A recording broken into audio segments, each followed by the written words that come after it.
WhatsApp guys, welcome back once again. दोस्तों, आज की कहानी का नाम है स्वेप्ट अवे।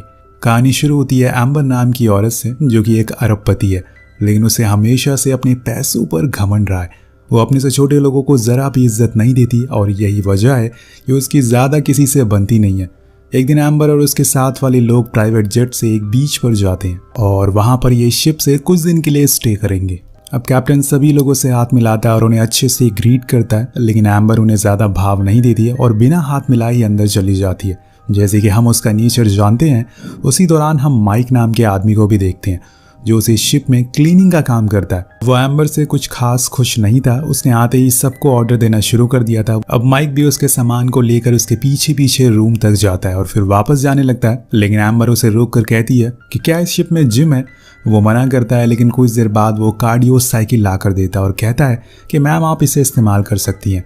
अब ये बात एम्बर को बहुत बुरी लगती है, क्योंकि पहली बार जब उसका किसी ने मजाक उड़ाया था वो उस पर बहुत चिल्लाती और धमकी भी देती है कि वो उसे इस काम से निकलवा देगी, लेकिन माइक उसे कुछ नहीं बोलता क्योंकि वो थोड़ा समझदार था। इसके बाद वो लोग शिप से थोड़ी दूर पर जाते हैं और वहाँ ड्राइविंग करने आए थे, लेकिन एम्बर नहीं करती क्योंकि उसे पानी से डर लगता है। वो माइक को अपने साथ बैठने को बोलती है। वापस आने पर वो सभी लंच करते हैं, लेकिन यहाँ भी एम्बर के नखरे खत्म नहीं हो रहे थे। वो कहती है कि लंच बहुत ठंडा है, इसे और गर्म करके लाओ, लेकिन आज चीज़ें अब माइक के सर से ऊपर जा रही थी और इसीलिए वो गुस्से में आकर जितना भी लंच होता है वो उसके ऊपर फेंक देता है और बाद में उसी भी उठाकर समुंदर में फेंक देता है। लेकिन तभी एक चुटकी बजती है और वो हकीकत में आता है ये बस उसका एक वहम था।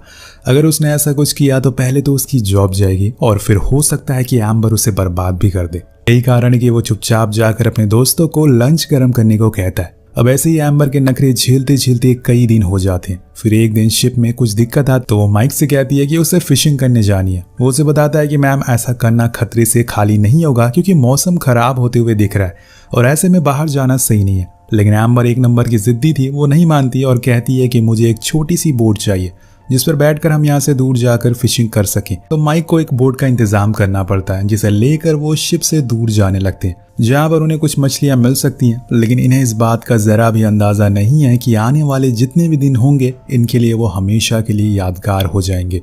अब कुछ देर के बाद ये लोग फाइनली उस जगह पर पहुंचते हैं जहाँ से माइक को लगता है कि अब यहाँ पे फिश पकड़ी जा सकती है, लेकिन एम्बर उसे और आगे जाने को कहती है। वो फिर से बोट स्टार्ट करता है, लेकिन अब वो शुरू होने के नाम ही नहीं ले रही थी। कुछ देर कोशिश करने के बाद माइक को पता चलता है कि इसमें तो पेट्रोल ही खत्म हो चुका है। अब जब ये बात एम्बर को पता चलती है तो वो आग बबूला हो जाती है और माइक पर चिल्लाती है। अब इसमें तो माइक की ही गलती थी, क्योंकि यार फ्यूल तो चेक करके लाना चाहिए था। लेकिन वो कहता है कि इसमें मेरी कोई गलती नहीं है, इसमें तुम्हारी गलती है। मैंने तुमसे पहले ही कहा था कि मुझे कुछ सही नहीं लग रहा है, हमें वापस जाना चाहिए, लेकिन तुमने मेरी बात नहीं सुनी और अब भुगतो। अब यहाँ वो चुप रहने का नाम ही नहीं ले रही थी, इसलिए माइक खुद ही चुप हो जाता है और साइड में जाकर बैठ जाता है। कुछ देर बाद एम्बर का गुस्सा शांत होता है तो वो उसे बताता है कि हमारे पास अब कोई रास्ता नहीं है सिवाय किसी शिप के इंतजार करने के, अब जो कि इस बोट पर पैडल भी नहीं है जिससे कि हम थोड़ी दूर वापस जा सकें। अब वो दोनों उसी जगह पर बैठ जाते हैं और अब इनके पास इंतजार करने के अलावा कोई चारा नहीं है। ऐसे ही करते करते रात हो जाती है और फिर सुबह, लेकिन कोई फायदा नहीं होता। दोनों ऐसे ही बीच समुंदर में अपनी छोटी सी बोट पर बैठे रहते। अब इन्हें यहाँ पूरे 6 दिन बीत चुके हैं पर कोई मदद के लिए नहीं आया। इन्होंने कई दिनों से कुछ खाया भी नहीं है। जो भी खाने का सामान था एम्बर अपने साथ लाई थी वो तो कब का खत्म हो चुका है। लेकिन जैसे जैसे दिन बीत रहे हैं इन लोगों की दिक्कतें बढ़ती जा रही थी। इसी वजह से एक दिन एम्बर गुस्से में उठती है और माइक पर ही चिल्लाने लगती है। तभी उसे एक बंदूक मिल जाती है, पर उसे लगता है कि ये किसी तरह की फ्लेयर है, इसलिए वो चलाने लगती है। लेकिन माइक उसे बताता है कि जो तुम ये समझ रही हो वो चीज नहीं है, लाओ मुझे वापस कर दो। और इसी हाथापाई में गोली चल जाती है जो सीधा बोट पर लगती है, जिससे अब धीरे धीरे इनकी बोट की हवा निकल रही है, जिसकी वजह से एक हिस्सा पानी में डूबने लगा है। वेल, अभी तक इनकी मुसीबतें कम थी, ये और आ गई थी। उसी रात तेज बारिश होती है और तूफान भी आता है। दोनों उस बोट को पकड़कर जैसे तैसे सरवाइव कर लेते हैं। जब सुबह होती है तो उनकी किस्मत चमक चुकी थी, क्योंकि सामने एक आइलैंड था। फाइनली दोनों बोट को हाथ पैर मारते हुए उस आइलैंड तक पहुंचते हैं, लेकिन वहां पहुंचते ही माइक कहता है कि अब एडवेंचर खत्म हुआ। तो एम्बर कहती है कि हाँ, अब तुम्हारा एडवेंचर शुरू होगा, क्योंकि जब मेरा लॉयर तुम्हें जेल भेजेगा। लेकिन अब माइक को पता था कि यहाँ से निकलना इतना आसान नहीं है। पहले तो इन्हें लगता है कि जरूर इस आइलैंड पर कोई होगा, लेकिन थोड़ा छानबीन करने के बाद इन्हें पता चलता है कि ये बुरी तरह से एक डिजर्ट आइलैंड पर फंस चुके हैं। एम्बर का ऐसा बर्ताव देखकर वो उसे वहीं छोड़कर अपने रास्ते निकल जाता है और कहता है तुम्हें मेरे से ज्यादा दिक्कत है ना, तो आज से हम लोग अपने अपने रास्ते निकल जाते हैं। वहीं माइक अब उस आइलैंड पर कुछ हेल्पफुल चीज़ें ढूंढने लग जाता है जिससे कि उसका थोड़े दिन तो गुजारा हो जाए। शुरुआत में उसे कुछ नहीं मिलता, लेकिन कुछ ही देर बाद उसे एक झोपड़ी मिल जाती है और कुछ बॉटल्स भी जो किसी इंसान की थी, शायद पहले यहाँ पर वो भी फंसा हो। अब यहाँ उसके रहने का इंतजाम तो हो गया था, इसके बाद उसे अपने खाने का जुगाड़ करना पड़ेगा। अब पास में ही समुंदर था तो उसे ज्यादा ढूंढने की जरूरत नहीं है, लेकिन उसे थोड़ी मेहनत तो करनी पड़ेगी। इसलिए वो सबसे पहले एक नुकीले हथियार बनाता है जिससे कि वो फिश को पकड़ सके, और फिर बड़ी चालाकी से एक फिश को पकड़ लेता है और आकर उसे घर के पास आग जलाता है और आराम से खाने लगता है। वहीं दूसरी ओर एम्बर ने पूरे आइलैंड का चक्कर लगा लिया था, लेकिन उसे कहीं कुछ दिखाई नहीं दे रहा था। उसने अपनी पूरी जिंदगी एक एसी रूम में बिताई थी और एक चुटकी बजाने से उसे सब कुछ मिल गया था। लेकिन यहाँ पे उसे अपना गुजारा करने के लिए उसे अपने साहस और दिमाग की जरूरत पड़ने वाली है, जो कि उसके पास है ही नहीं। असल में दोस्तों, आपको इस कहानी में दो पहलू देखने को मिलेंगे। पहला ये कि कैसे एक गरीब आदमी अपनी जरूरतों को पूरा करने के लिए कोशिश करता है। अब इतनी देर चलने के बाद एम्बर थक कर वहीं बैठ जाती है। तभी उसकी नजर माइक पर पड़ती है, जो आराम से फिश खा रहा था। उसे देखकर एम्बर को जलन होने लगती है, लेकिन उसे भूख भी लगी थी, इसलिए अब उसे ईगो छोड़कर माइक से खाने की रिक्वेस्ट करनी होगी, क्योंकि अगर वो ईगो में रही तो भूखी मारी जाएगी। वो उसके पास जाती है और रिक्वेस्ट करती है कि एक मछली मुझे दे दो, लेकिन वो मना कर देता है क्योंकि उसमें जो उसके साथ शिप पर किया था वो अभी भूला नहीं है और अब वो इतनी आसानी से उसे खाना तो नहीं देने वाला है। वो जाने लगता है, लेकिन गुस्से में एम्बर उस पर मिट्टी फेंक देती है और ये माइक से बर्दाश्त नहीं होता। वो सीधा एक उसे चाटा जड़ देता है और कहता है कि अगर तुम्हें खाना चाहिए तो मेरी कुछ शर्तें हैं जो तुम्हें माननी होंगी। पहली शर्त कि तुम दोबारा मेरी बेइज्जती नहीं करोगी। दूसरी, यहाँ बॉस मैं हूँ, अगर तुम्हें कुछ चाहिए तो तुम्हें उसे कमाना होगा। तीसरा ये कि अब से तुम मेरे सारे कपड़े धोगी और मुझे मास्टर कहकर पुकारोगी। मतलब दोस्तों, माइक उसे सही बदला ले रहा है। अब एम्बर मान जाती है क्योंकि उसके पास कोई ऑप्शन नहीं था, इसलिए अब उसके सारे काम करने लग जाती है, लेकिन गुस्से में। अब माइक मछलियां पकड़ कर लाता है और वो उसे बनाती है। इसके बाद वो उसके कपड़ों को भी धोती है और कुछ दिन ऐसे ही बीत जाते हैं। वो आग भी जलाना सीख गई थी, लेकिन माइक बहुत ही रूड बिहेव करता है उससे। एम्बर के लिए वो उसे ना तो घर में सोने देता है और ना ही सही से कुछ खाने को देता है। माइक कहता है कि अगर तुम्हें सोना है तो मेरे बेड पर सोना होगा। एम्बर भी कम नहीं थी, वो कहती है कि मैं किसी जानवर के साथ सो लूंगी, लेकिन तुम्हें किस कभी नहीं करूंगी।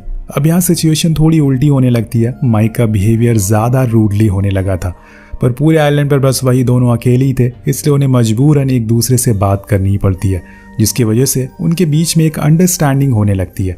एक दिन दोनों ऐसे ही मछलियां पकड़ रहे होते हैं। उसी दौरान माइक उसके करीब आ जाता है और कहता है, अब वो अपनी सारी हदों को पार कर देता है और उससे बदतमीजी करने लगता है, लेकिन फिर रुक जाता है क्योंकि माइक को यहाँ पर एम्बर से सच्चा प्यार हो गया था। वो बस दिखाना चाहता था कि ईगो हर किसी में होता है, लेकिन अपना ईगो, अपने घमंड को अपने नीचे वाले लोगों पर नहीं निकालना चाहिए। और फिर वहां से चला जाता है, जिसके बाद एम्बर को समझ आता है कि वो वैसा नहीं है जैसा कि वो उसे समझती है, इसलिए वो उसके पास जाकर उसे माफ़ी मांगती है। वो भी उसे पसंद करने लगी थी। उस दिन के बाद से वो दोनों काफ़ी अच्छे दोस्त बन जाते हैं और सारे कामों को आधा आधा करके बांट भी लेते हैं। लेकिन यहाँ एम्बर को कहीं ना कहीं ये समझ आ गया था कि बस पैसा ही सब कुछ नहीं होता और उन पैसों ने ही उसे घमंडी बना दिया था। अब दोनों हर रोज अपने दिनों को अच्छे से जीना शुरू कर देते हैं। दोनों एक दूसरे के काफ़ी करीब भी आ चुके थे। कहीं ना कहीं एम्बर को माइक पसंद आने लगा था। वो उसे कहता है कि तुमने उस दिन मेरी कितनी बेइज्जती करी थी। एम्बर बताती है कि हर चीज़ के पीछे एक वजह थी। मेरे हस्बैंड के साथ मेरा डिवोर्स होने वाला है, जिस वजह से मैं बहुत ही इरिटेट हो चुकी थी और सभी के ऊपर चिल्ला रही थी। और ये बताते हुए वो रोने लगती है, तो माइक उसे फिर से संभालता है। इसके बाद से यहाँ पर उनके लिए एक नए जीवन की शुरुआत होती है। लेकिन एक दिन जब एम्बर लकड़ियाँ ढूंढ रही थी, तभी उसे एक क्रूज दिखाई देता है, एक शिप दिखाई देता है जो किनारे पर ही खड़ी थी। वो पहले तो आवाज़ लगाने की सोचती है, लेकिन बाद में रुक जाती है। उसे शायद अब वो दुनिया पसंद नहीं है जहाँ सिर्फ पैसों का मोल है, इसलिए उसने यही रहने का फैसला कर लिया है। लेकिन तभी वहाँ माइक आता है और उस क्रूज वाले को बुलाने लगता है, पर एम्बर उसे ऐसा करने से रोकती है और कहती है कि माइक प्लीज़ चुप रहो। माइक कहता है कि लेकिन तुम ऐसा क्यों कर रही हो? तुमने कहा था कि तुम मुझसे प्यार करती हो, मुझे प्रूफ चाहिए। एम्बर कहती है कि मैं आज तक इससे पहले कभी इतनी खुश नहीं थी, इससे ज्यादा प्रूफ मैं तुम्हें क्या दूं? मुझे वापस नहीं जाना है। मैं नहीं चाहती कि हर रोज मुझे कोई जज करे। माइक कहता है कि अगर तुम मुझसे प्यार करती हो तो दुनिया में कहीं भी प्यार करती रहोगी। एम्बर उसे समझाती है कि अगर हम उस दुनिया में गए तो हम लोग अलग हो जाएंगे। प्लीज ऐसा मत करो, मुझे तुम्हारे साथ रहना है। I love you. लेकिन माइक बार बार कहता है कि मुझे प्रूफ चाहिए, मैं जानता हूँ कि तुम बदल जाओगी। खैर अब ये लोग उस क्रूज पर बैठ जाते हैं और इस बारे में एम्बर के हस्बैंड विकी को भी बताया जाता है, तो वो भी फौरन पोर्ट पर आता है एम्बर को लेने के लिए। लेकिन जब वो माइक को जिंदा देखता है तो उसे थैंक यू कहता है, क्योंकि उसने उसकी वाइफ को इतने दिनों तक बचा कर रखा। लेकिन यहाँ माइक एम्बर को देखकर एक हल्की सी स्माइल देता है और फिर वहां से चला जाता है। शायद उसे ये पता चल चुका था कि अब वो दोनों साथ नहीं हो सकते, या फिर उसने यहाँ आकर गलती कर दी। ये सब तो उसे आगे जाकर पता चलेगा। अब यहाँ से वो एक बार में जाता है, लेकिन तभी वहां पर एक आदमी आता है जो विकी का आदमी था। उसके हाथों में पैसों से भरा हुआ बैग था जो विकी ने दिया था माइक को देने के लिए।